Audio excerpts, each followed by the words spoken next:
하룻밤 사이에 뉴욕이 아주 박살이 났습니다. 고공행진하던 미국 증시가 그야말로 폭락하고 말았는데요. 이 모든 게 트럼프의 입에서 시작되었습니다. 하지만 정작 미국은 모든 책임을 한국 탓으로 돌리며 에이펙 회의까지 불참하겠다고 선언했는데요. 법정 소송까지 휩싸이게 되면서 책임 공방이 커지게 되었습니다. 그 와중에 미국 연방법원에서 충격적인 사실이 폭로되었는데 도대체 무슨 일인지 바로 알아보겠습니다. 새벽 5시 42분 제 휴대전화가 울렸습니다. 연방검찰 특수수사관으로 일한 지 15년째였지만 이런 시간에 걸려오는 전화는 늘 불길한 소식을 의미했어요. 화면에는 상사인 마크 펠튼의 이름이 떠 있었습니다. 지금 당장 사무실로 나올 수 있나? 마크의 목소리는 평소보다 한 옥타브 높았어요. 무슨 일인데요? 한국 엔지니어들이 새벽에 일제히 체포됐네. 자네가 맡아야 할 것 같아. 저는 침대에서 벌떡 일어났습니다. 한국 엔지니어요? 무슨 혐의로요? 기술 유출이라는데 서류는 사무실에서 보게. 30분 안에 올 수 있나? 전화를 끊고 급히 옷을 챙겨 입으면서도 이상한 느낌을 지울 수 없었어요. 기술 유출이라면 보통 몇 달간의 내사를 거치는데 새벽 체포라니 뭔가 정상적인 절차가 아니었거든요. 워싱턴 DC의 새벽거리는 한산했습니다. 차를 몰고 가면서도 계속 생각이 맴돌았어요. 한국 엔지니어들이 왜 갑자기 어떤 기술을 유출했다는 거지? 연방청사 주차장에 차를 세우고 엘리베이터를 탔습니다. 7층 특수수사팀 사무실 불이 환하게 켜져 있었어요. 문을 여니 마크뿐만 아니라 국토안보부 직원 2명, FBI 요원 1명이 이미 와 있더군요. 다니엘, 이거 봐. 마크가 두툼한 서류 뭉치를 건넸습니다. 체포영장과 기소장을 훑어보는데 점점 미간이 찌푸려졌어요. 피의자는 총 12명 모두 한국의 대형 전자회사에서 파견 나온 엔지니어들이었습니다. 혐의는 반도체 공정기술 유출. 하지만 구체적인 증거 목록을 보니 이게 정말 기소할 만한 건지 의문이었어요. 이메일 몇 통과 기술 문서, 공유 기록, 그리고 모호한 증언 하나. 저는 15년간 수백 건의 산업 스파이 사건을 다뤄왔습니다. 이 정도 증거로 체포한다는 건 상식적으로 말이 안 됐어요. 마크, 이 정도면 영장 발부도 힘들었을 텐데요. 제가 조심스럽게 물었습니다. 마크는 잠깐 주저하더니 말했어요. 위에서 강하게 밀어붙였어. 백악관 쪽에서 직접 연락이 왔다고 하더군. 백악관이요? 제 목소리가 저도 모르게 높아졌습니다. 산업 스파이 사건에 백악관이 직접 개입하는 경우는 거의 없었거든요. 국토안보부 직원 중 1명이 끼어들었어요. 요즘 한국이랑 무역 협상이 민감하잖아요. 타이밍이 묘하긴 하죠. 그 말을 듣는 순간 뭔가 찝찝한 느낌이 들었습니다. 설마 이게 협상용 카드는 아니겠지? 하지만 그런 생각을 입 밖에 낼 수는 없었어요. 저는 서류를 계속 넘겨봤습니다. 그런데 한 가지 이상한 점을 발견했어요. 체포 시각이 모두 새벽 4시에서 5시 사이였습니다. 12명이 각기 다른 주에 살고 있었는데도 말이죠. 이건 동시다발적으로 계획된 작전이었어요. 마크, 이거 누가 지휘한 거예요? 국토안보부에서 총괄했지. 하지만 실제 지시는 더 위에서 왔을 거야. 더 위라는 게 어디까지를 말하는 건지 묻지 않았습니다. 이미 알 것 같았거든요. 그날 오전 내내 저는 체포된 엔지니어들의 배경을 조사했어요. 놀라운 사실을 발견했습니다. 12명 중 11명이 미국에서 최소 5년 이상 합법적으로 일해온 사람들이었어요. 범죄 기록도 없고 세금도 성실히 납부했고 지역사회에서도 모범적으로 살아온 사람들이었죠. 이 사람들이 갑자기 산업 스파이가 됐다고 아무리 봐도 납득이 안 됐습니다. 점심시간에 FBI 요원 샌디 로드리게스가 제 자리로 왔어요. 샌디는 제가 FBI 아카데미 시절부터 알고 지낸 동료였습니다. 다니엘, 이거 좀 이상하지 않아? 샌디가 목소리를 낮춰 말했어요. 나도 몇 건 검토해봤는데 증거가 너무 빈약해. 이 정도면 기소도 어려울 거야. 저도 같은 생각이었어요. 하지만 문제는 이미 체포가 됐다는 거죠. 뉴스는 이미 터졌고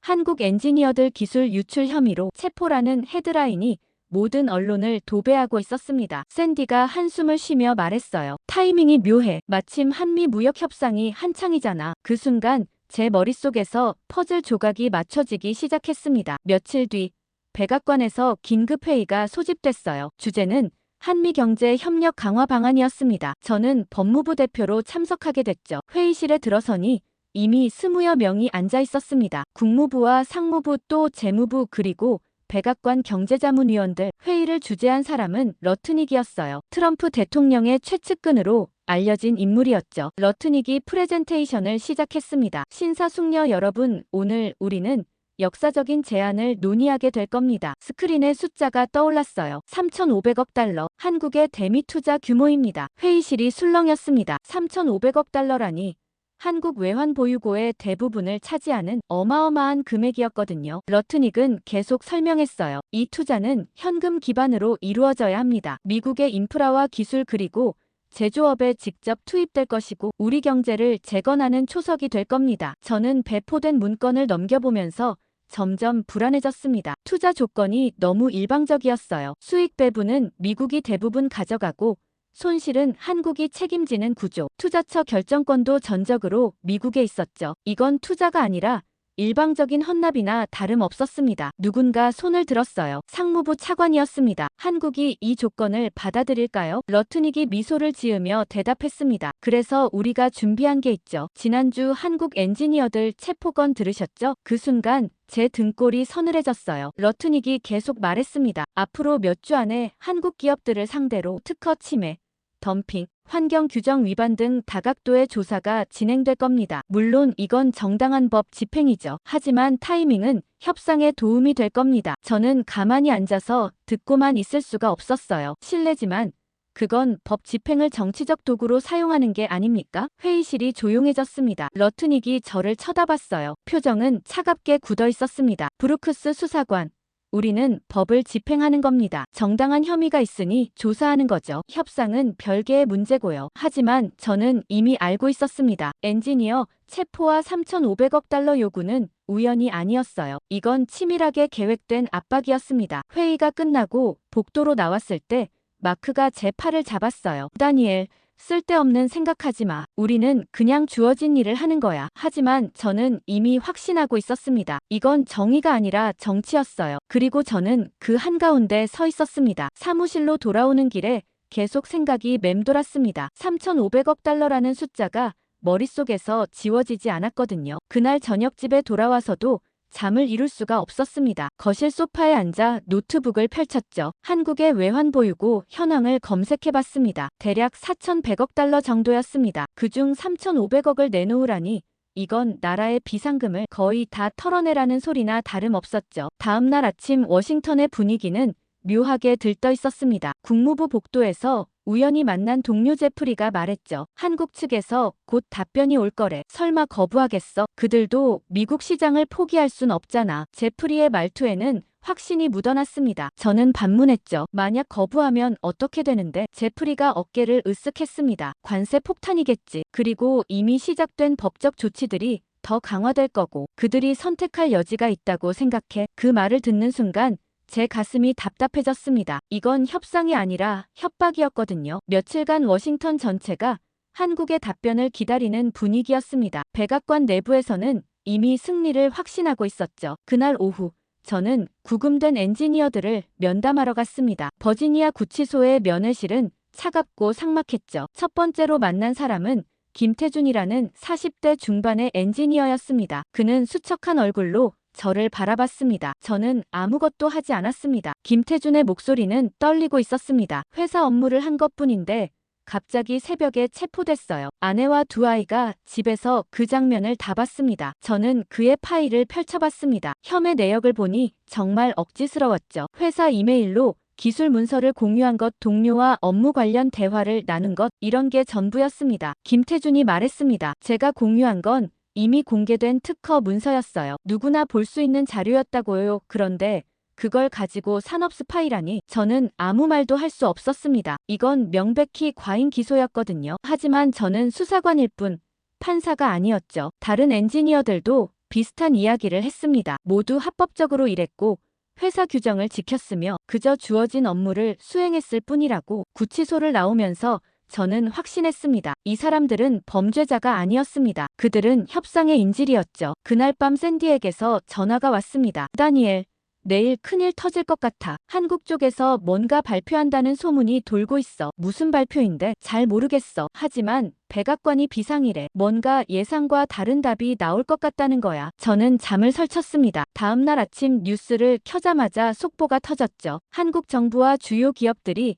공동 성명을 발표했습니다. 미국의 투자 요구를 거부한다. 그리고 불공정한 법 집행에 항의하며 주요 제조시설의 철수를 검토하겠다고 선언했습니다. 저는 스크린을 멍하니 바라봤습니다. 정말 거부했다니. 설마 철수까지 한다고? 휴대전화가 미친 듯이 울렸습니다. 마크였습니다. 당장 사무실로 와. 난리 났어. 연방청사는 아수라장이었습니다. 모든 부서가 긴급회의에 들어갔고 전화벨 소리가 끊이지 않았죠. 복도에서 마주친 국무부 직원은 황당하다는 표정이었습니다. 미친 거 아니야? 진짜 미국을 떠나겠다고. 오후에 백악관 긴급 브리핑이 소집됐습니다. 러트닉의 얼굴은 굳어 있었죠. 이건 전혀 예상하지 못한 시나리오였습니다. 그는 냉정하게 말했습니다. 한국의 결정은 경솔하고 비이성적이다. 우리는 그들이 곧 후회하게 만들 것이다. 회의실을 나오면서 저는 깨달았습니다. 워싱턴은 한국을 완전히 오판했다는 것을. 그들은 한국이 절대 거부하지 못할 거라 믿었죠. 하지만 한국은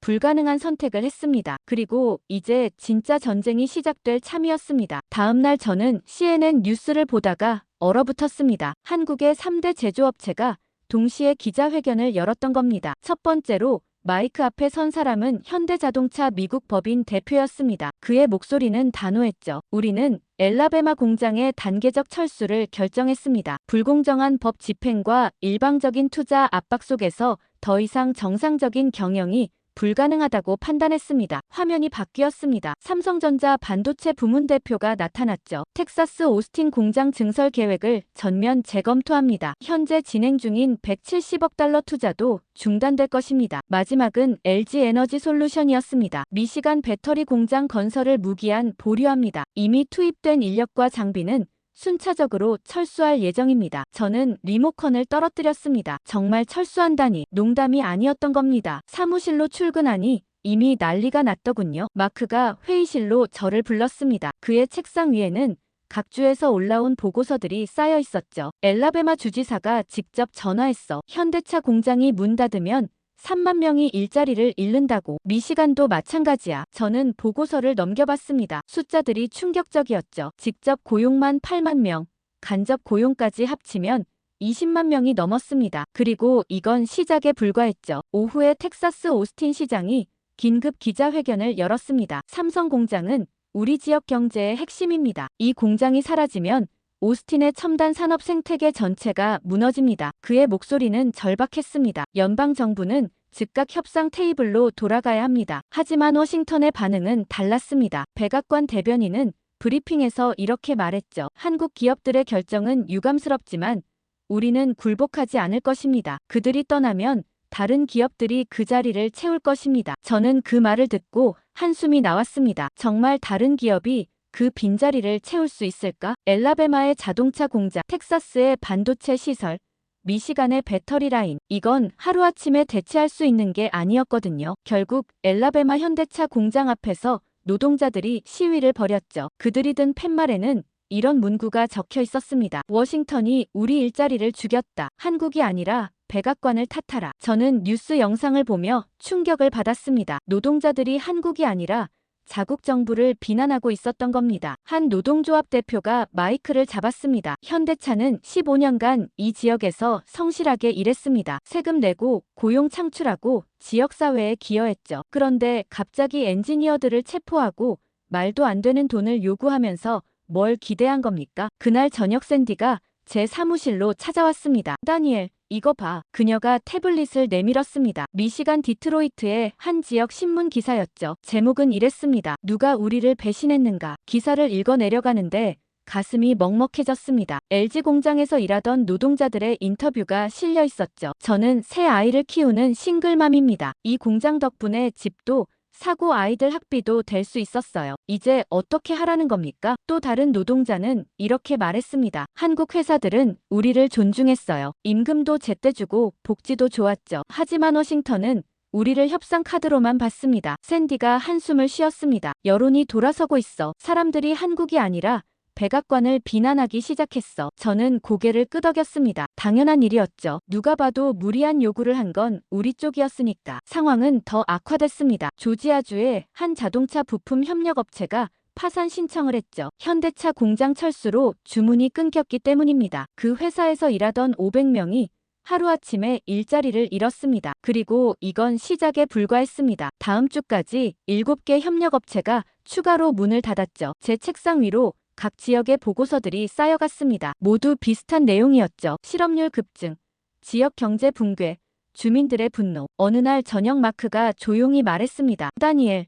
우리가 뭔가 잘못 계산한 것 같아. 저는 대답하지 않았습니다. 이미 알고 있었으니까. 워싱턴은 한국이 절대 떠나지 못할 거라고 믿었죠. 하지만 그들은 정말로 떠나버렸습니다. 그리고 남은 건 폐허가 된 공장들과 분노한 노동자들 뿐이었습니다. 다음 날 아침, 긴급 소집 문자를 받았습니다. 백악관 상황실 집결이라는 짧은 메시지였죠. 차를 몰고 가면서도 불길한 예감을 지울 수 없었습니다. 상황실에 들어서니 이미 20여 명이 모여 있었습니다. 국무부, 상무부, 법무부, 그리고 백악관 핵심 참모들. 러트닉이 단상에 섰습니다. 그의 표정은 차갑게 굳어 있었죠. 신사숙녀 여러분, 한국의 철수로 우리가 입은 피해는 막대합니다. 하지만 우리는 가만히 앉아있지 않을 겁니다. 스크린에 문서가 떠올랐습니다. 제목을 보는 순간 등골이 서늘해졌죠. 대한민국 주요 기업 손해배상 소송 계획안. 러트닉이 레이저 포인터로 숫자를 가리켰습니다. 총 청구액 3,500억 달러입니다. 회의실이 술렁였습니다. 한 법무부 간부가 손을 들었죠. 실제 피해액 산정은 어떻게 된 겁니까? 러트닉이 잠깐 멈칫했습니다. 그리고 이렇게 말했죠. 피해액은 추정치입니다. 일자리 상실, 세수 감소, 지역 경제 타격 등을 종합적으로 계산했습니다. 저는 배포된 자료를 넘겨봤습니다. 하지만 구체적인 산출 근거는 어디에도 없었죠. 그저 큼직한 숫자들만 나열되어 있을 뿐이었습니다. 회의가 끝나고 복도로 나왔을 때 샌디가 다가왔습니다. 다니엘, 이거 정말 진행할 거야? 법적 근거가 있긴 한 거야? 저도 확신할 수 없었습니다. 3,500억 달러라는 숫자는 너무 깔끔했죠. 마치 처음부터 정해진 금액처럼 보였습니다. 사무실로 돌아와 소송 관련 문서들을 검토하기 시작했습니다. 법무부에서 넘어온 초안이었죠. 읽어내려가는데 점점 의문이 커졌습니다. 피해액 산정 방식이 너무 모호했거든. 예를 들어 현대차 공장 철수로 인한 피해가 1,200억 달러로 책정되어 있었습니다. 하지만 그 근거를 보니 황당했죠. 향후 30년간 예상되는 경제적 손실을 모두 합친 금액이었습니다. 저는 계산기를 두드려봤습니다. 실제 공장 운영으로 발생하는 연간 매출이 대략 80억 달러 정도였죠. 그런데 30년치를 다 합쳐도 2,400억이 나올까 말까 했습니다. 게다가 그중 한국 기업의 순이익은 10%도 안 됐습니다. 그런데 어떻게 1,200억 달러 피해가 나온다는 건지 이해할 수 없었습니다. 삼성 반도체 공장 관련 피해도 마찬가지였습니다. 1,800억 달러로 책정되어 있었죠. 하지만 그 공장은 아직 완공도 안 된 상태였습니다. 건설 중단으로 인한 실제 손실은 기껏해야 투입된 자본 170억 달러 정도였죠. 그런데 어떻게 10배가 넘는 금액이 나온 겁니까? 저는 문서 여백에 적힌 작은 메모를 발견했습니다. 손글씨로 휘갈겨 쓴 글이었죠. 실제 피해와 무관, 압박용 금액. 심장이 쿵 내려앉았습니다. 이건 정당한 손해배상이 아니었습니다. 협상 테이블로 다시 끌어내기 위한 압박 수단이었던 겁니다. 그날 밤 집에 돌아와서도 잠을 이룰 수 없었습니다. 거실 소파에 앉아 계속 생각했죠. 법은 정의를 위한 도구여야 합니다. 하지만 지금 우리는 법을 무기로 사용하고 있었습니다. 다음 날 아침 마크를 찾아갔습니다. 그의 사무실 문을 두드렸죠. 마크, 이 소송 진짜 진행하는 겁니까? 마크가 피곤한 표정으로 저를 쳐다봤습니다. 위에서 결정한 일이야. 우리는 실행만 하면 돼. 하지만 피해액 산정이 터무니없습니다. 이 정도면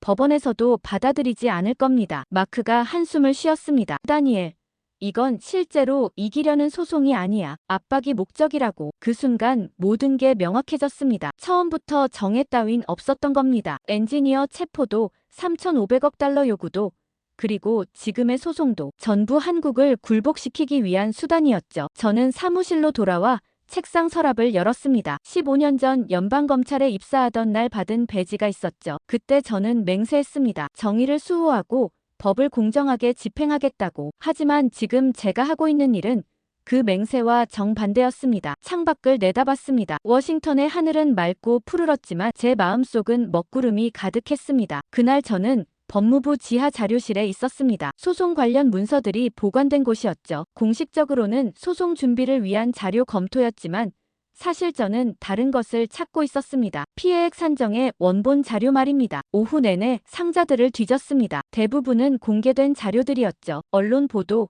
주정부 보고서, 기업 공시 자료들. 하지만 제가 찾는 건 이런 게 아니었습니다. 실제 계산 과정이 담긴 문서가 필요했죠. 6번째 상자를 열었을 때 드디어 찾았습니다. 회계법인 로고가 박힌 두툼한 파일이었죠. 표지에는 기밀이라는 도장이 찍혀 있었습니다. 펼쳐보는 순간 손이 떨렸습니다. 엑셀 스프레드시트가 출력되어 있었는데 거기 숨겨진 수식이 보였거든. 첫 페이지는 현대차 엘라베마 공장 관련 계산이었습니다. 실제 연간 매출 80억 달러에 예상 운영기간 30년을 곱한 숫자 2,400억 달러가 나왔죠. 그런데 그 아래 작은 글씨로 이렇게 적혀 있었습니다. 정치적 임팩트 계수 적용 5배 가중치. 그래서 최종 금액이 1,200억 달러가 된 겁니다. 하지만 실제 한국 기업의 이익은 연간 8억 달러 정도였죠. 30년을 곱해봐야 240억 달러였습니다. 나머지는 미국 노동자 임금, 부품업체 매출, 지역세수 등 어차피 미국 경제에 남는 돈이었죠. 삼성 반도체 공장은 더 심했습니다. 투입 자본 170억 달러를 기반으로 계산했는데 거기 미래 예상 수익 30년치를 더했습니다. 그리고 역시 정치적 계수라는 이름으로 5배를 곱했죠. 최종 금액 1,800억 달러. 하지만 실제로는 공사도 완료 안 된 상태였습니다. LG 배터리 공장도 비슷한 방식이었습니다. 계획된 투자액에 예상 매출을 더하고 또다시 배수를 곱했죠. 저는 계산기를 두드려가며 실제 피해액을 산정해봤습니다. 현대차 공장 철수로 인한 실질적 손실은 투입 자본 회수 불가분과 계약 위약금을 합쳐 약 50억 달러, 삼성은 건설비 170억 달러와 예치금 환수 불가분 20억 달러로 총 190억, LG는 초기 투자금 35억 달러 정도, 모두 합쳐봐야 280억 달러였습니다. 그런데 소송에서는 3,500억을 청구한다고 했죠. 실제 피해의 12배가 넘는 금액이었습니다. 파일 뒷장을 넘기다가 이메일 사본을 발견했습니다. 발신자는 백악관 경제자문위원회였고 수신자는 회계법인 대표였죠. 내용을 읽는 순간 온몸에 소름이 돋았습니다. 피해액은 3,500억 달러 선에서 맞춰주시기 바랍니다. 계산 방식은 귀사 재량에 맡기겠습니다. 처음부터 금액이 정해져 있었던 겁니다. 그리고 회계법인은 그 숫자를 맞추기 위해 온갖 계수와 가정을 집어넣었죠. 저는 파일을 들고 복사실로 향했습니다. 주변을 살펴본 뒤 조용히 스캔을 시작했죠. 페이지마다 증거였습니다. 조작된 계산, 부풀려진 숫자, 그리고 미리 정해진 결론. 복사가 끝나자 USB에 파일을 저장했습니다. 그리고 원본을 다시 상자에 넣었죠. 아무 일도 없었던 것처럼 말입니다. 사무실로 돌아오는 길에 마크와 마주쳤습니다. 뭐 찾는 거 있어? 그가 물었습니다. 아니요.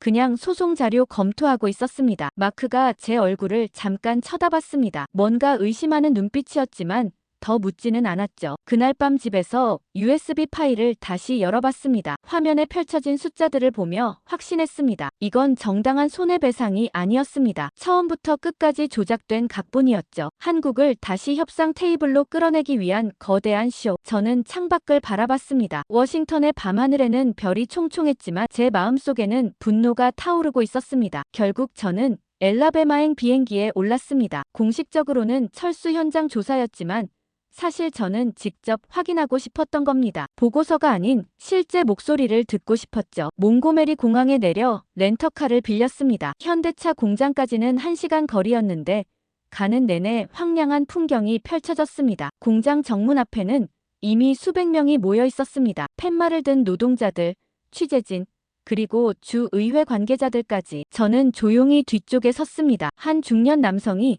확성기를 들고 외쳤습니다. 우리는 15년간 이 공장에서 일했다. 성실하게 세금 냈고 가족 먹여 살렸다. 그런데 워싱턴이 우리를 버렸다. 군중이 환호했습니다. 저는 그 남성에게 다가갔죠. 실례지만 잠깐 이야기 나눌 수 있을까요? 그는 경계하는 눈빛으로 저를 봤습니다. 당신은 누군가? 연방검찰 특수수사관입니다. 현장 상황을 파악하러 왔습니다. 그의 표정이 굳었습니다. 연방에서 왔다고? 당신네들이 이 난리를 만든 거 아닌가? 저는 아무 말도 할 수 없었습니다. 그의 말이 맞았으니까. 그가 한숨을 쉬더니 말했습니다. 따라오시오. 제 이름은 톰 해리슨입니다. 우리는 공장 뒤편 작은 카페로 갔습니다. 그곳에는 해고 통지를 받은 노동자들이 모여 있었죠. 톰이 그들에게 저를 소개했습니다. 연방에서 온 사람이라니까 다들 냉소적인 표정을 지었습니다. 한 젊은 여성이 입을 열었습니다. 저는 싱글맘이고 두 아이를 키웁니다. 이 공장 덕분에 집도 사고 아이들 학교도 보냈죠. 그런데 이제 어떻게 하라는 겁니까? 그녀의 눈에 눈물이 고였습니다. 현대차가 문제였나요? 아닙니다. 그들은 좋은 고용주였어요. 문제는 워싱턴이 말도 안 되는 돈을 요구한 거잖아요. 옆에 앉은 노인이 거들었습니다. 3,500억 달러라니 그게 말이나 되는 소리인가? 한국 경제를 통째로 털어가자는 거 아닌가? 톰이 테이블을 탁 쳤습니다. 우리는 바보가 아니요. 뉴스 다 봤소. 엔지니어들 체포한 것도 투자 압박한 것도 전부 협상용 카드였잖소. 그런데 한국이 거부하니까 이제 우리가 희생양이 된 거 아니오? 저는 그들의 얼굴을 하나하나 바라봤습니다. 분노, 절망, 배신감, 모든 감정이 뒤섞여 있었죠. 한 중년 남성이 조용히 말했습니다. 저는 한국 엔지니어들과 함께 일했습니다. 그들은 똑똑하고 성실했어요. 새벽에 나와서 밤늦게까지 일했죠. 우리를 존중했고 함께 성장했습니다. 그런 사람들을 산업 스파이로 몰아 체포했다는 게 믿기지 않습니다. 다른 사람도 거들었습니다. 작년 크리스마스 때 한국 본사에서 보너스 줬소. 회사가 어려운데도 노동자들 챙겼단 말이오. 그런 회사가 갑자기 떠난 건 이유가 있지 않겠소? 톰이 저를 똑바로 쳐다봤습니다. 수사관 양반, 솔직히 말해보시오. 이게 정의입니까? 아니면 정치쇼입니까? 저는 대답할 수 없었습니다. 목이 메었거든요. 카페를 나오니 이미 저녁 6시가 넘었습니다. 톰이 제 팔을 잡더군요. 저녁은 드셨습니까? 한국 친구들이 자주 가던 식당이 있는데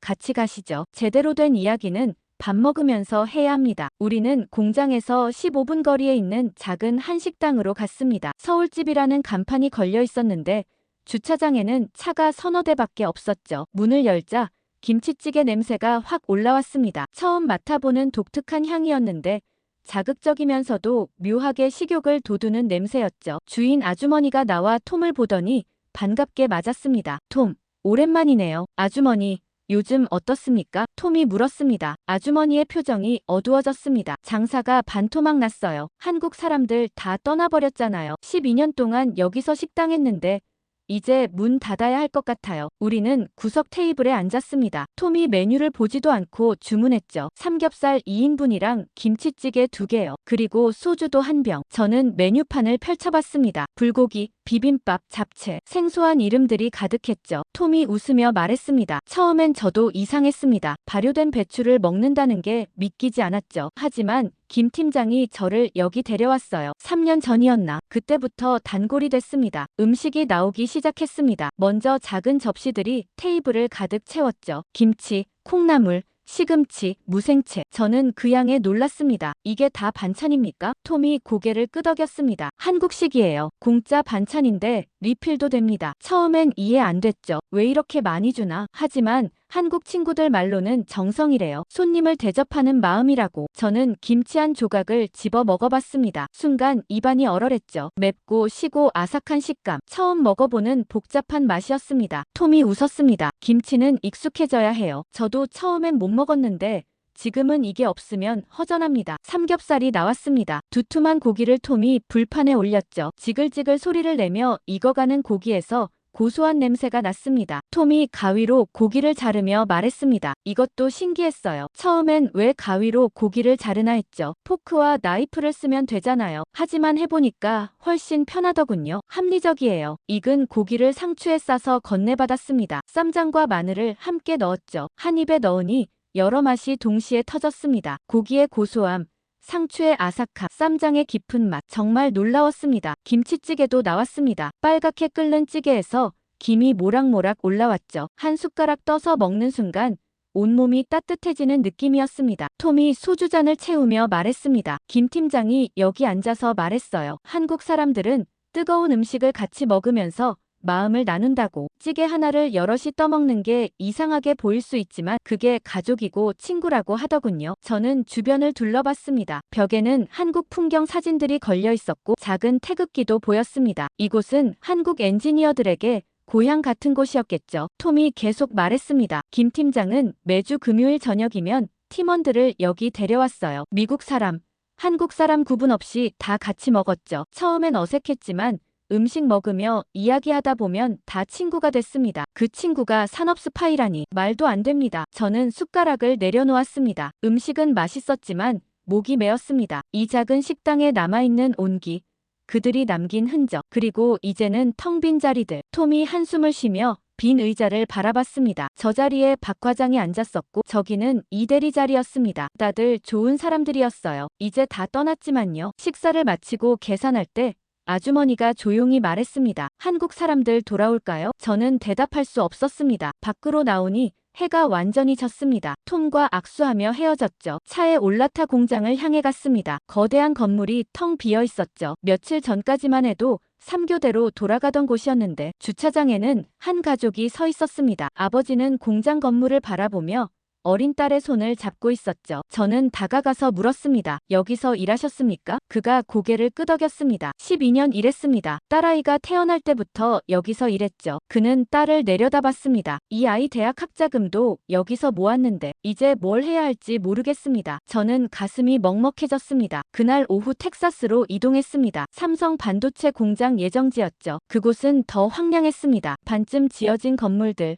멈춰선 크레인, 그리고 텅 빈 현장 사무실에는 해고된 건설 노동자들이 남아있었습니다. 그들도 비슷한 이야기를 했죠. 삼성은 약속을 지켰다.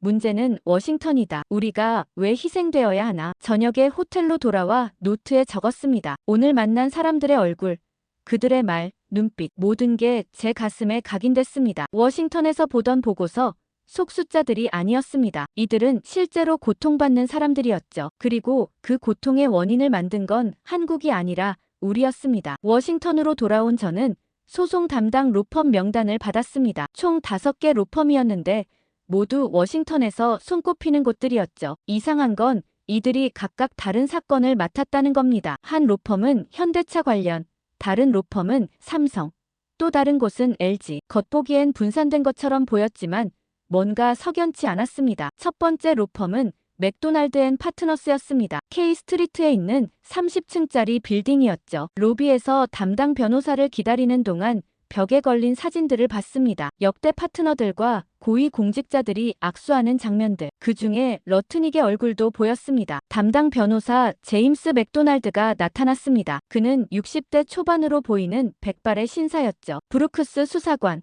어서 오십시오. 회의실로 안내받았습니다. 탁자 위에는 두툼한 서류들이 쌓여 있었죠. 맥도날드가 설명을 시작했습니다. 현대차 사건의 법적 근거는 명확합니다. 계약 위반, 부당 철수, 그리고 지역 경제 파괴. 저는 서류를 넘기며 물었습니다. 피해액 산정 근거가 좀 과도해 보이는데요. 그가 잠깐 멈칫했습니다. 우리는 의뢰인의 지시에 따라 계산했습니다. 의뢰인이 누구죠? 상무부입니다. 하지만 실제 방향은 백악관에서 왔다고 들었습니다. 저는 고개를 끄덕였습니다. 예상했던 답이었죠. 다음 로펌은 실버만 앤그로스였습니다. 삼성 사건을 맡은 곳이었는데 담당 변호사 레이첼 실버만은 40대 여성이었죠. 그녀는 더 직설적이었습니다. 수사관님, 솔직히 말씀드리면 이 사건은 법적으로 약합니다. 하지만 우리는 변호사고 의뢰인이 원하면 최선을 다해야죠. 왜 약하다고 생각하십니까? 피해액이 너무 부풀려져 있습니다. 공사도 완료 안 된 공장에 1,800억 달러 손해라니 법원에서 받아들일지 의문입니다. 그럼에도 소송을 진행하는 이유는 레이첼이 창밖을 바라봤습니다. 압박이죠. 실제로 이기려는 게 아니라 한국을 다시 협상 테이블로 끌어내려는 겁니다. 사무실로 돌아와 로펌들의 연결고리를 찾기 시작했습니다. 각 로펌의 대표 변호사 이력을 추적해보니 공통점이 보였죠. 5명 중 4명이 과거 백악관이나 상무부에서 일한 경력이 있었습니다. 더 파고들자 흥미로운 사실이 드러났습니다. 이들 로펌이 최근 3개월간 백악관과 수십 차례 미팅을 가졌더군요. 공식 기록에는 일반 자문이라고만 적혀 있었지만 날짜를 보니 전부 한미 협상이 진행되던 시기였습니다. 저는 샌디에게 전화했습니다. 이 로펌들 배후를 좀 더 파봐야 할 것 같아. 뭔가 연결돼 있어. 샌디가 한숨을 쉬었습니다. 다니엘, 조심해. 너무 깊이 파면 위험할 수 있어. 하지만 저는 멈춰설 수 없었습니다. 며칠 뒤 결정적인 단서를 찾았습니다. 법무부 내부 이메일 시스템을 뒤지다가 흥미로운 메일을 발견한 겁니다. 발신자는 러트닉의 비서실이었고 수신자는 5개 로펌 대표들 전부였죠. 제목은 간단했습니다. 대한민국 관련 법적 조치 조율 회의. 본문을 읽는 순간 등골이 서늘했습니다. 각 로펌이 맡을 타깃이 명시되어 있었고 소송 일정까지 미리 정해져 있었죠. 그리고 마지막 줄에는 이렇게 적혀 있었습니다. 목표는 승소가 아닌 압박. 한국 정부의 정책 변경 유도. 이건 우연히 벌어진 소송들이 아니었습니다. 처음부터 조율된 작전이었죠. 백악관이 지휘하고 로펌들이 실행하는 거대한 법적 공세. 더 파고들자 러트닉의 이름이 계속 나왔습니다. 그는 각 로펌과 정기적으로 회의했고 소송 전략을 직접 검토했으며 심지어 피해액 목표치까지 지시했습니다. 저는 USB의 모든 증거를 모았습니다. 이메일, 회의록, 로펌 계약서, 그리고 백악관과의 연결고리, 퍼즐이 완성되고 있었습니다. 그날 밤 집에 돌아와 노트북을 열었습니다. 화면에는 거대한 네트워크 도표가 그려져 있었죠. 중심에는 러트닉, 그 주변으로 로펌들, 그리고 각각의 타깃인 한국 기업들. 이건 법 집행이 아니었습니다. 정교하게 설계된 보복 시스템이었죠. 며칠 후 아침, 마크가 제 사무실 문을 두드렸습니다. 그의 얼굴은 평소와 달리 굳어 있었죠. 다니엘, 잠깐 얘기 좀 하자. 그를 따라 빈 회의실로 갔습니다. 문을 닫자마자 마크가 말했습니다. 자네 요즘 뭐 하고 다니나? 무슨 말씀이신지. 로펌들 찾아다니고 자료실 뒤지고. 내가 다 알아. 저는 침착하게 대답했습니다. 소송 준비 차원에서 배경 조사를 하고 있습니다. 마크가 책상에 기대며 한숨을 쉬었습니다. 다니엘, 자네 15년 동안 여기서 일했어. 좋은 수사관이고 나도 자네를 신뢰해. 하지만 지금 자네가 하는 짓은 위험하다고. 저는 그의 눈을 똑바로 봤습니다. 마크, 이 소송이 정당하다고 생각하십니까? 그가 잠깐 말을 멈췄습니다. 정당하든 아니든 우리 소관이 아니야. 우리는 명령받은 일을 할 뿐이라고. 명령이 잘못됐다면 어떻게 하죠? 마크의 표정이 굳었습니다. 다니엘, 이건 국익의 문제야. 한국이 우리 요구를 거부하고 철수했어. 그에 대한 합당한 대응이지. 합당하다고요? 피해액을 12배로 부풀리고 처음부터 금액을 정해놓고 계산을 끼워 맞춘 게 합당합니까? 마크가 제 어깨를 잡았습니다. 목소리를 낮췄죠. 자네 지금 매우 위험한 선을 넘고 있어. 상부에서 자네 움직임을 주시하고 있다고. 조용히 하라는 경고야. 저는 그의 손을 뿌리쳤습니다. 전 15년간 법을 지키기 위해 일했습니다. 이제 와서 법을 무기로 쓰라는 명령을 따를 순 없습니다. 마크가 한 발 물러섰습니다. 자네 가족 생각해봐. 커리어 생각해봐. 이거 잘못하면 자네 인생 망가질 수 있어. 그 순간 제 머릿속에 엘라베마에서 만난 사람들이 떠올랐습니다. 톰의 분노, 싱글맘의 눈물, 공장 앞에서 딸의 손을 잡고 서 있던 아버지. 저는 조용히 말했습니다. 마크, 전 그냥 옳은 일을 하려는 겁니다. 마크가 고개를 저었습니다. 자네 혼자 세상을 바꿀 순 없어. 시스템은 그렇게 돌아가지 않는다고. 그날 오후 법무부 차관이 저를 불렀습니다. 20층 집무실은 넓고 위압적이었죠. 차관 로버트 핸더슨은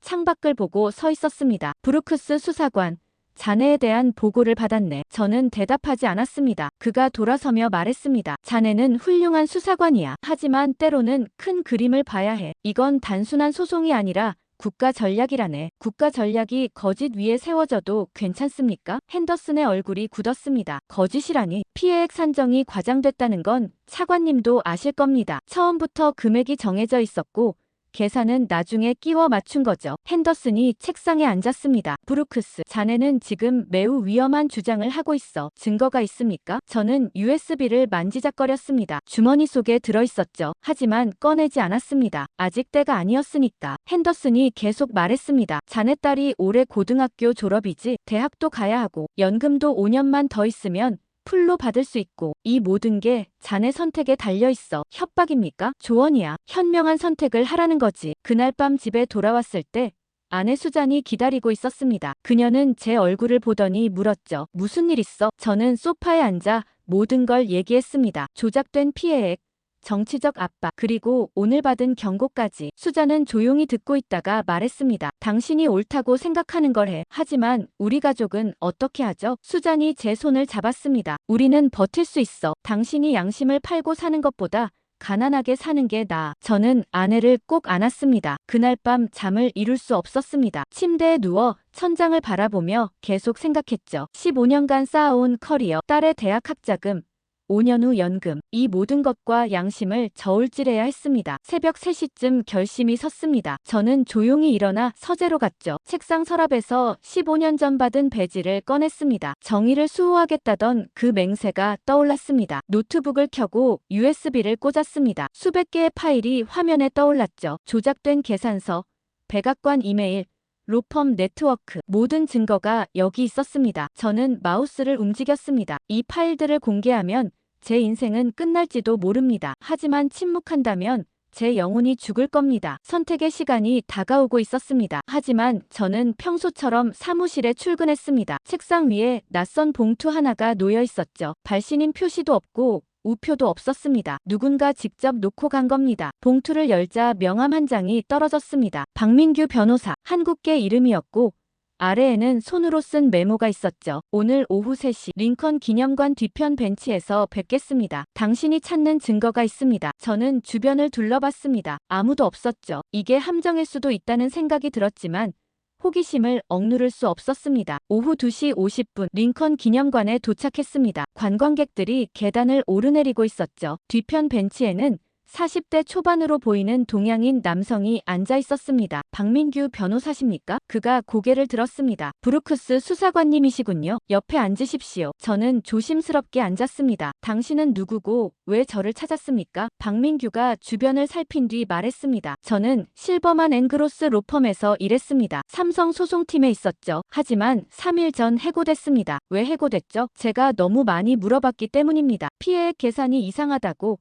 증거가 부족하다고 계속 지적했죠. 그랬더니 보안 위반을 이유로 쫓겨났습니다. 그가 서류 가방을 열었습니다. 두툼한 파일을 꺼내더군요. 이게 뭡니까? 로펌 내부 문건입니다. 제가 해고되기 전에 복사해뒀습니다. 여기 모든 게 들어있습니다. 저는 파일을 받아들었습니다. 첫 장을 펼치는 순간 심장이 뛰기 시작했죠. 백악관과 로펌들 간의 회의록이었습니다. 날짜는 3월 10일. 한국이 투자 요구를 받기 일주일 전이었죠. 회의 내용을 읽어 내려갔습니다. 한국의 철수 가능성을 예측하고 있었고 그에 대한 대응 방안이 상세히 적혀 있었습니다. 그중 한 문장이 눈에 들어왔습니다. 철수 시 즉각 소송으로 전환, 목표 금액 3,500억 달러 유지. 처음부터 계획된 시나리오였던 겁니다. 다음 장은 더 충격적이었습니다. 각 로펌에 배정된 타깃 기업과 담당 업무가 명시되어 있었죠. 그리고 마지막 페이지에는 러트닉의 서명이 있었습니다. 박민규가 조용히 말했습니다. 다음 파일을 보십시오. 저는 다음 문서를 펼쳤습니다. 피해액 계산 지침서였죠. 거기에는 이렇게 적혀 있었습니다. 실제 손실액과 무관하게 정치적 효과를 극대화할 수 있는 금액으로 산정, 국제 여론을 고려하되 협상력 유지에 중점. 이건 법률 문서가 아니었습니다. 정치 작전 매뉴얼이었죠. 왜 이걸 저한테 주는 겁니까? 박민규가 먼 곳을 바라봤습니다. 저는 20년간 변호사로 일했습니다. 법을 믿었고 정의를 추구했죠. 하지만 이번 일을 겪으며 깨달았습니다. 제가 정의가 아니라 정치 도구로 쓰이고 있었다는 걸. 그가 저를 돌아봤습니다. 당신이 로펌들을 조사하고 있다는 소문을 들었습니다. 당신이라면 이걸 제대로 쓸 수 있을 거라 믿었습니다. 이걸 공개하면 당신도 위험해집니다. 박민규가 씁쓸하게 웃었습니다. 이미 제 경력은 끝났습니다. 한국계 변호사가 한국 편을 들었다는 소문이 퍼졌죠. 어차피 이 바닥에서 다시는 일 못합니다. 저는 파일을 꼭 쥐었습니다. 이게 진짜라는 걸 어떻게 증명하죠? 모든 문서에 로펌 워터마크가 있습니다. 날짜, 서명, 참석자 명단 전부 확인 가능합니다. 원한다면 제가 증인으로 서겠습니다. 우리는 1시간 넘게 대화했습니다. 박민규는 로펌 내부에서 목격한 일들을 상세히 설명했죠. 변호사들이 양심의 가책을 느끼면서도 명령에 따라야 했던 상황, 증거가 부족하다고 지적했다가 경고받은 동료들, 그리고 모든 걸 조율하던 백악관 참모들. 해가 지기 시작했습니다. 박민규가 일어서며 말했습니다. 수사관님, 이제 당신 손에 달렸습니다. 이걸 묻을 건지 세상에 알릴 건지. 저는 그의 손을 잡았습니다. 왜 한국을 돕습니까? 한국 때문이 아닙니다. 박민규가 단호하게 말했습니다. 법이 정치의 도구로 전락하는 걸 두고 볼 수 없어서입니다. 한국이든 어느 나라든 상관없습니다. 잘못된 건 잘못됐다고 말해야죠. 그가 떠난 뒤 저는 벤치에 혼자 앉아 있었습니다. 무릎 위에는 결정적 증거가 담긴 파일이 놓여 있었죠. 이제 선택의 순간이 왔습니다. 이 파일을 가지고 무엇을 할 것인가? 며칠 후 연방법원 남부지구 한국 기업들을 상대로 한 첫 번째 공판이 열렸습니다. 저는 검찰 측 증인석 뒤에 앉아 있었죠. 법정은 가득 찼습니다. 기자들, 변호사들, 그리고 방청객들로 빼곡했습니다. 판사가 입장하며 정숙을 명령했죠. 검사 측 첫 번째 증인은 엘라베마 주 경제개발국장이었습니다. 그는 증인석에 서서 현대차 철수로 인한 피해를 열변했죠. 3만 개의 일자리가 사라졌습니다. 지역 세수는 연간 20억 달러 감소했고 협력업체 수십 곳이 파산했습니다. 이건 한 기업의 철수가 아니라 지역 경제의 붕괴입니다. 방청객들이 고개를 끄덕였습니다. 주 검사가 서류를 들어보였죠. 우리는 현대차의 부당한 철수로 인한 총 피해액을 1,200억 달러로 산정했습니다. 이는 향후 30년간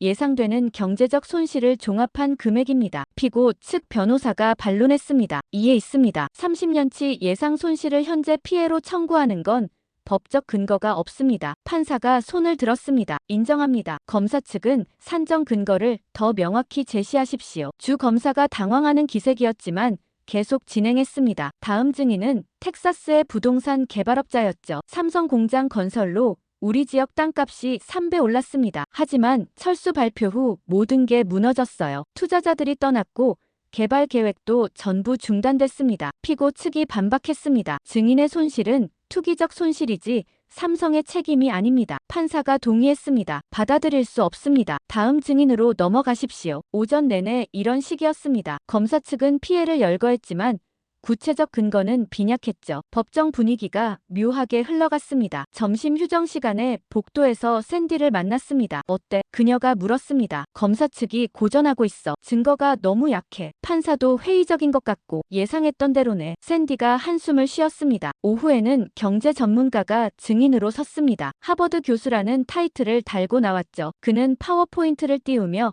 복잡한 계산식을 설명했습니다. 한국 기업들의 철수로 인한 총 경제적 파급 효과는 3,500억 달러에 달합니다. 직접 피해, 간접 피해, 그리고 기회비용을 모두 합산한 금액입니다. 피고 측 변호사가 일어섰습니다. 교수님, 이 계산에 사용된 승수 효과 계수가 5.2인데 일반적으로 쓰이는 계수는 2.5입니다. 왜 2배 이상 높은 계수를 적용했습니까? 교수가 잠깐 머뭇거렸습니다. 이건 특수한 상황을 고려한 겁니다. 어떤 특수한 상황입니까? 한미 동맹 관계의 중요성, 전략적 가치 등을 반영했습니다. 그건 경제적 계산이 아니라 정치적 판단 아닙니까? 방청석이 술렁였습니다. 판사가 망치를 두드렸죠. 저는 박민규가 준 파일을 만지작거렸습니다. 가방 속에 넣어뒀죠. 이 증거를 지금 꺼내야 하나? 하지만 아직 때가 아니었습니다. 법정에서 꺼내봤자 증거 능력을 인정받기 어려웠죠. 오후 4시쯤 검사 측이 마지막 증인을 호출했습니다. 상무부 차관이었습니다. 그는 단호한 목소리로 말했죠. 한국의 일방적 철수는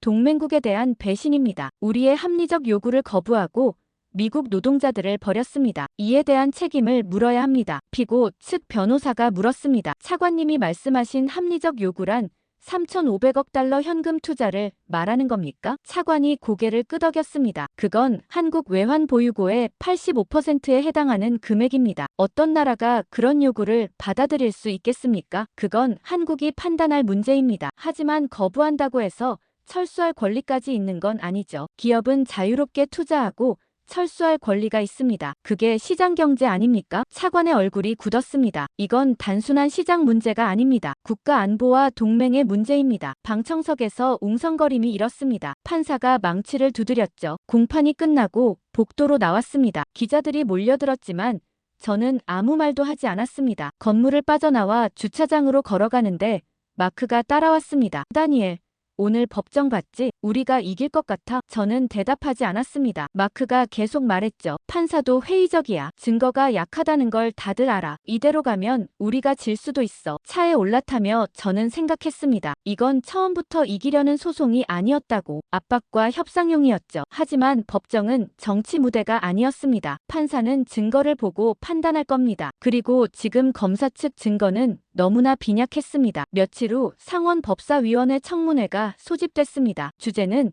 대한민국 관련 소송의 적법성 검토였죠. 저는 증인 대기실에 앉아 있었습니다. 손에 땀이 났습니다. 오전 10시 청문회장으로 들어갔습니다. 테이블에 15명의 상원 의원이 앉아 있었고 방청석은 기자들로 가득했죠. 위원장이 망치를 두드렸습니다. 오늘 우리는 한국 기업들을 상대로 한 소송의 정당성을 검토하겠습니다. 첫 번째 증인은 연방검찰 특수수사관 다니엘 브루크스입니다. 저는 증인석에 섰습니다. 선서를 하고 자리에 앉았죠. 위원장이 물었습니다. 수사관님은 이번 소송 준비 과정에 참여하셨습니까? 네. 초기 단계부터 관여했습니다. 그렇다면 소송의 법적 근거에 대해 어떻게 평가하십니까? 저는 심호흡을 했습니다. 이 순간을 위해 준비했던 겁니다. 법적 근거는 매우 취약합니다. 청문회장이 술렁였습니다. 위원장이 앞으로 몸을 기울였죠. 구체적으로 설명해 주시겠습니까? 저는 준비한 서류를 꺼냈습니다. 첫째, 피해액 산정이 실제 손실과 무관하게 책정됐습니다. 실제 피해는 약 280억 달러인데 3,500억을 청구하고 있습니다. 12배 이상 부풀린 겁니다. 보수 성향 상원 의원이 끼어들었습니다. 그건 수사관의 개인적 견해 아닙니까? 아닙니다. 저는 증거 자료를 들어보였습니다. 회계법인이 작성한 내부 문서를 입수했습니다. 여기 보시면 처음부터 금액이 3,500억으로 정해져 있었고 계산은 나중에 끼워 맞춘 겁니다. 방청석이 웅성거렸습니다. 다른 의원이 물었습니다. 그 문서를 어떻게 입수했습니까? 내부 고발자로부터 받았습니다. 실버만 앤 그로스 로펌에서 일했던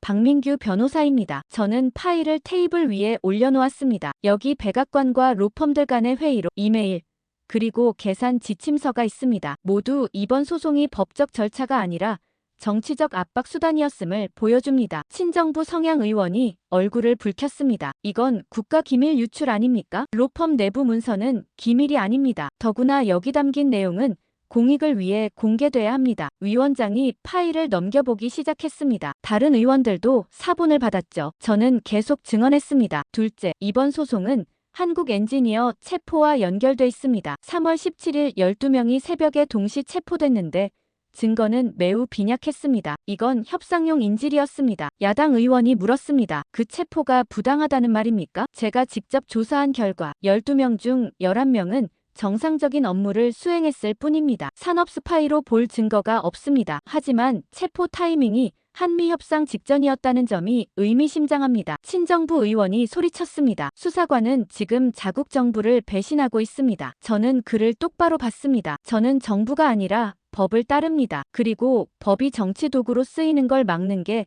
제 의무입니다. 위원장이 망치를 두드렸습니다. 증인께서는 이번 소송이 정당하지 않다고 주장하는 겁니까? 네. 저는 파일의 한 장을 꺼내 들었습니다. 이건 3월 10일 백악관 회의록입니다. 한국이 투자 요구를 거부할 경우 즉각 소송으로 전환한다는 계획이 적혀 있습니다. 철수가 일어나기도 전에 이미 소송이 준비돼 있었던 겁니다. 청문회장이 조용해졌습니다. 저는 목소리를 높였습니다. 이건 손해배상이 아닙니다. 한국을 굴복시키기 위한 협박입니다. 법정은 정치 무대가 아닙니다. 우리가 법을 이렇게 사용한다면 미국의 정의는 무너집니다. 한 의원이 물었습니다. 그렇다면 한국은 아무 책임이 없다는 겁니까? 한국 기업들은 합법적으로 철수했습니다. 계약을 위반하지도 않았고 법을 어기지도 않았습니다. 단지 불공정한 요구를 거부했을 뿐입니다. 저는 엘라베마 공장에서 만난 사람들이 떠올랐습니다. 진짜 피해자는 노동자들입니다. 하지만 그들을 고통스럽게 만든 건 한국이 아니라 워싱턴의 무리한 요구였습니다. 방청석에서 박수가 터져 나왔습니다. 위원장이 정숙을 명령했죠. 저는 마지막으로 말했습니다. 오늘 저는 한국을 위해 증언하는 게 아닙니다. 정의를 위해 증언합니다. 법이 강자의 무기가 아니라 약자의 방패가 되어야 한다고 믿기 때문입니다. 청문회가 끝나고 복도로 나왔습니다. 기자들이 몰려들었지만 저는 아무 말 없이 빠져나왔죠. 주차장에서 샌디가 기다리고 있었습니다. 다니엘, 당신 방금 폭탄을 터뜨렸어. 저는 고개를 끄덕였습니다. 이제 돌아갈 수 없었습니다. 제 증언은 모든 주요 언론의 일면을 장식했습니다. CNN은 연방검찰, 한국 소송 조작 폭로라는 제목을 뽑았고 뉴욕타임스는 내부자가 밝힌 정치적 소송이라고 보도했죠. 사무실에 출근하자마자 마크가 달려왔습니다. 자네 미쳤어? 지금 법무부가 난리 났어. 저는 침착하게 대답했습니다. 전 사실만 말했습니다. 마크가 책상을 쳤습니다. 사실, 자네는 방금 15년 커리어를 날렸어. 오전 11시. 법무부 차관실로 소환됐습니다. 핸더슨은 창밖을 보고 서 있었죠. 브루크스, 자네는 선을 넘었네. 저는 법을 지켰을 뿐입니다. 법. 핸더슨이 돌아섰습니다. 자네는 국가를 배신했어. 오늘부로 정직 처분이야. 조사가 끝날 때까지 모든 업무에서 배제된다. 저는 배지를 책상 위에 내려놓았습니다. 필요 없습니다. 저 사표 제출하겠습니다. 핸더슨의 얼굴이 굳었습니다. 자네 후회할 거야. 절대 안 할 겁니다. 저는 사무실로 돌아와 짐을 쌌습니다. 15년간 쌓아온 것들이 작은 상자 하나에 다 들어갔죠. 샌디가 문을 두드렸습니다. 다니엘, 괜찮아, 괜찮아. 오히려 홀가분해. 하지만 앞으로 어떻게 할 거야? 저는 창밖을 봤습니다. 모르겠어. 하지만 잘못된 걸 보고 침묵하는 것보다는 나아. 오후에 집으로 가는 길에 휴대전화가 울렸습니다. 박민규였죠. 뉴스 봤습니다. 고생하셨습니다. 당신도 위험해졌을 텐데. 박민규가 웃었습니다. 이미 잃을 게 없습니다. 하지만 우리가 시작한 일이 결실을 맺고 있습니다. 무슨 뜻이죠? 연방법원이 소송을 재검토하기로 했답니다. 당신 증언 때문에 판사가 움직였어요. 며칠 뒤 법원의 결정이 나왔습니다. 피해액 산정에 중대한 하자가 있으므로